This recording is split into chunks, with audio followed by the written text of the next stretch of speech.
இலங்கையில் வாழும் தமிழர்களின் நிலங்களை ஒப்படைத்து விட்டதாக தவறான தகவலை தரும் சிறிசேன அரசு மீது சர்வதேச விசாரணை நடத்த வேண்டும் என விடுதலை சிறுத்தைகள் கட்சித் தலைவர் திருமாவளவன் வலியுறுத்தியுள்ளார்.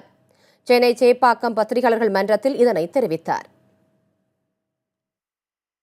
தமிழர்கள் வாழ்ந்த குடியிருப்பு பகுதிகள், அவர்கள் விவசாயம் செய்த விளைநிலங்கள் என அனைத்து பகுதிகளையும் ஆக்கிரமித்து ஏறத்தாழ 12,500 ஏக்கருக்கு மேலான நிலங்களை அவர்கள் ராணுவத்திற்காகவே ஆக்கிரமித்துக் கொண்டார்கள்.